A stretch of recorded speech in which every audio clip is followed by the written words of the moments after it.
Bismillah ar-Rahman ar-Rahim. Assalamu alaikum wa rahmatullahi wa barakatuh. Welcome everyone.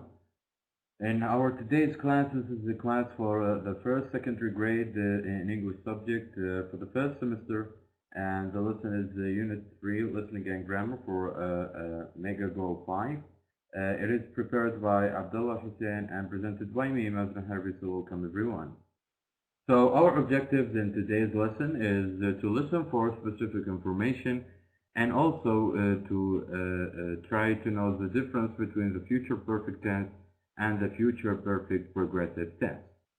So the first thing I would like to ask you is, what do you think the things that we take for granted today and did people not have in 100 years ago? So what are the kind of things that we have today, but people in let's say in the last century they didn't have something like that? So what do you think? Well, I believe for myself that there is a lot of things that actually we have in our are granted in our daily life, in today's life, and not available 100 years ago. Like the communication, I believe the communication today is extremely much easier than it was 100 years ago, and also in every part of our life, it just became easier and easier. So those are the things that I believe we have in today's life, but not available maybe a century ago. And here are some of the examples. As you can see, electricity and telephones, communication, TVs, watching TV, and also computer. And so those are the example of the things that we can take for granted, and people maybe a century ago did not have such things. The second question of our today's lesson is, name a discovery or development that you think people will have or use 100 years from now. Well, this is interesting. Well, we cannot 100% predict, but some people already did this part, and as you can see, they say that man can fly everywhere without getting in a car and or using any kind of transportation. He just writes his own suit and travel, or let's say go commute to his work. And also there will be robots living among us and do all kinds of activities that we usually do in our houses. And also there is the smartwatch that can show you on a flat screen. It helps you to communicate with people. It is, and this watch has more than functions, multiple functions. Of course, you can communicate, you can call, you can video call someone. A lot of things you can do with this watch. And also the flying car, okay, if we might say. So cars is not only used on roads, but also you can fly. You can buy a car and fly with it wherever you want to go. So this is what most people predict will happen maybe in at least 100 years ago. And what do you think will they think of next? Okay, this is a very interesting question, because as you can see here we have the sea, and here we have the beaches, and also there is like parking for the flying cars. Okay, so cars can fly, can also land on the sea, so it can sail also. So this is really interesting. This is a lot to think of, and those kinds of things that you cannot really expect to happen in the future, but well, it is there, and people are thinking, and people things are changing and developing so fast. You don't know actually what how your life will be different from here, not 100 years, but maybe 10 years ago, maybe 10 years ahead, or 5 years ahead. You don't know what actually can change in your life, because it goes so fast. It goes so fast, the things happening so fast, changing happening so fast. Every day there is a new discovery, a new challenge to those people who like to invent things. So we are living in a very fascinating time. So we showed some of the things that that is available in today's life, but not in 100 years ago. And also we expect what are the things that we can see 100 years ahead. Now what we need to do is we're going to listen carefully and tell about the topic that will be discussed. We'll talk about people, language, transportation, traffic, media, deliveries, and communication. Those kind of topics. We'll talk about them and see what in the future will change in these topics. Okay, so we start the first one with this picture before we start. So what do you think the prediction this picture illustrates? So as you can see here, we have a flying bus, and also here we have a flying car, and there is the roof of the building, I believe, and here is the traffic light. And does this look like a modern city? Well, I believe from this picture it does not, but maybe they're using a very modern vehicles like the flying car, for example, or the flying bus. Okay, so the air bus will be literary. So I think the prediction that this picture illustrates that cars will fly, and also even buses, and we will see in the future traffic lights not on the ground but also on the top of the building. So this is, I believe, what this picture illustrates. So we'll go back to the listening. I'm going to read about different topics, and then we're going to discuss. So in 1900, a popular American magazine called Ladies' Home Journal published an article called "What May Happen in the Next 100 Years," making predictions about what life would be like in the year 2001. Read and discuss the predictions. Okay, so in 1900, this is 100 years ago. Okay, maybe 115 years ago, there is a magazine called Ladies' Home Journal. They published an article, and they made predictions of the things that will be in year 2001. So let's see whether their predictions are right or not. Okay, now we're going to listen to the audio, and then we'll go back with some questions.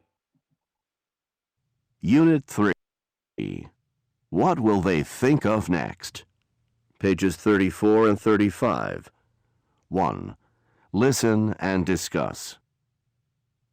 In 1900, a popular American magazine called Ladies' Home Journal published an article called "What May Happen in the Next 100 Years," making predictions about what life would be like in the year 2001. Read and discuss the predictions. People. People will be taller by 1 to 2 inches. This increase in height will be a result of better health due to improvements in medicine, sanitation, and diet.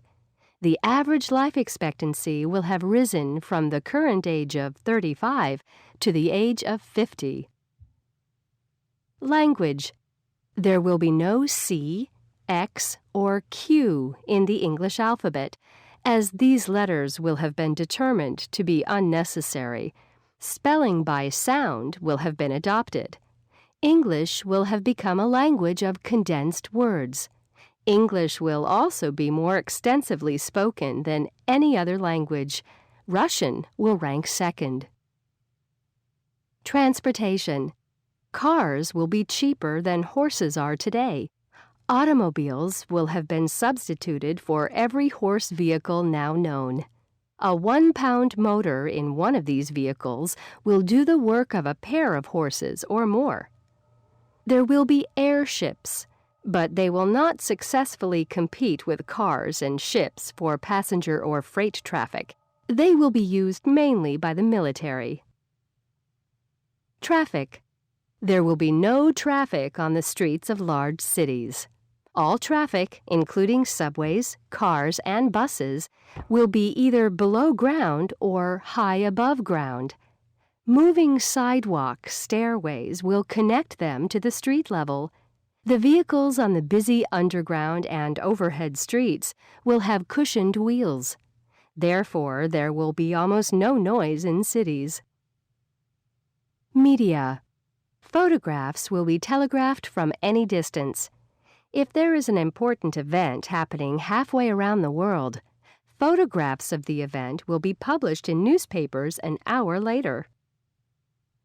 Deliveries. When people make purchases from stores, their purchases will be delivered by tubes, connected from the store to houses. These tubes will also collect, deliver, and transport mail over distances, perhaps for hundreds of miles. Communication. Wireless telephone circuits will span the world. A person in New York will easily be able to call someone in China. Very well. So I believe I thought those were very interesting predictions. Okay, if we take that, if we consider that it's written 100 years ago, and I believe they almost got everything right, especially in communication, in medicine, in transportation. So what they spoke of were really interesting and actually true. We true that today someone can contact anyone halfway around the world, and also with media, any event we can just open our smartphones and see what's happening all over the world, and also with the communication as well, and also with the transportation. Cars now becomes available to almost everyone. So I believe this is a very interesting expectation, and he must be or she must be a very imaginative person. But she got mostly the things that she wrote were happened actually in today's life. Okay, so now what we have to do is we do have a vocabulary. So what we need to do to match each word with their definition, okay? So we have circuit, condensed, determined, extensively, rank, and span. And also on the definition said extend across, shortened, and covering a wide range or area, positioned in an ordered group, paths for electrical currents, and decided. Okay? So let's see, what do you mean by circuits? Okay, so if there, if we say there will be circuits for cars, for example, okay, then circuits, it means like, let's say a throw that the electricity can go, and also for a condensed, okay, it means so in one way or another it is limited to something. And determined, what do you mean by determined, the last one, okay, is how it is made up his mind, okay, determined, I'm very determined, means I made up my mind. And also number 4, extensively, it means it takes a large area or range or something. And number 5, rank, to rank something, it means to classify it, okay. And number 6, the last one, okay, span, okay, span is to classify something. So let's see the answers here. So circuits is number E, that for electrical current, and condensed, it means shortened, and determined means decided, and extensively means covering a wide range or a wide area, and rank, number D, position in an ordered group, and A, span means extend across. So those are the important vocabularies from the listening we just listened to, and we just match it with their meaning. Okay, now we do have a couple of questions regarding the article we just read. The first one says, what was the average life expectancy in 1900?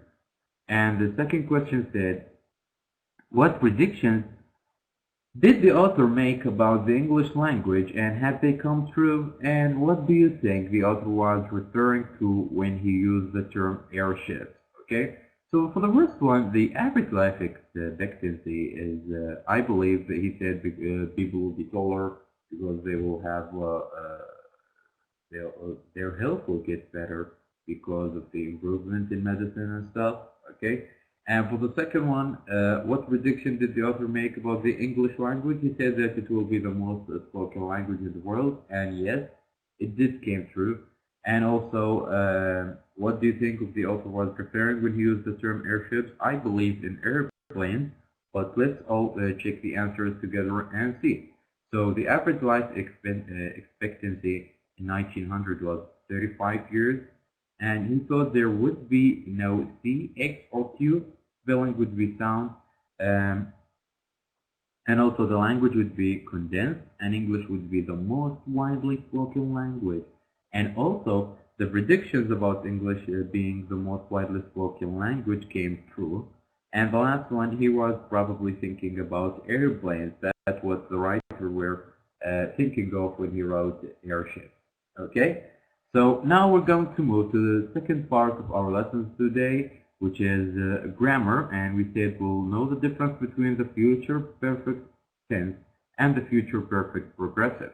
Okay, so to begin with the future perfect tense, here we have the future perfect tense, and we said that the formation of the future perfect tense is to use will have plus the past participle. And what we mean is not at the future, but at this time activity will be completed, This is what we mean by will have plus the past participle, is that the action or the activity in the future, okay, but somewhere between the future and the present, it will be completed. Okay, let's have a more explored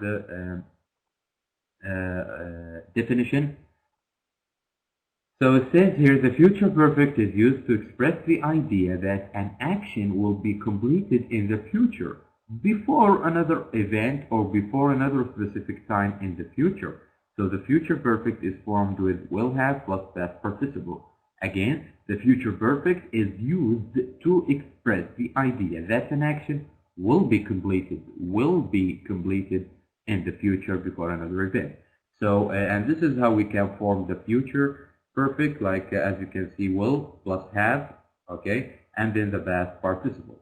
So as you can see here, the car company will have introduced their new model by November. The car company will have introduced their new models by November. Okay, so as you can see here, that we use will have introduced. This is the past participle to indicate that the new models will be, okay, this introduction will be completed or will be announced in November. So it's something in the future. Okay, so this is when can we use the future perfect tense. Okay, now regarding the future perfect progressive, that formed as will have plus been and plus the present participle.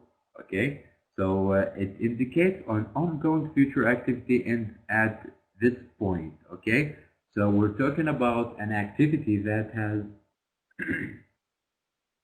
an end point, an activity that is not accelerated for a certain amount of time. So as you can see here, it says the future perfect progressive is used to focus on the duration of an action that will be happening in the future before another time or a event happens in the future. So the future perfect progressive is formed with will have plus been plus present participle. So it is used, the future perfect progressive is used only to focus on the duration, a period of time of any action that will be happening in the future.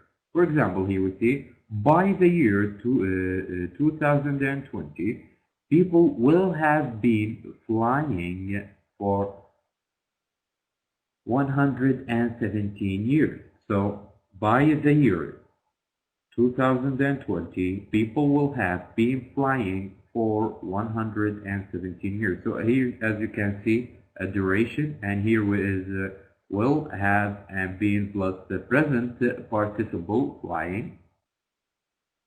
So this is how, or this is the usage of the future perfect progressive, is to talk or to focus on the duration of any action.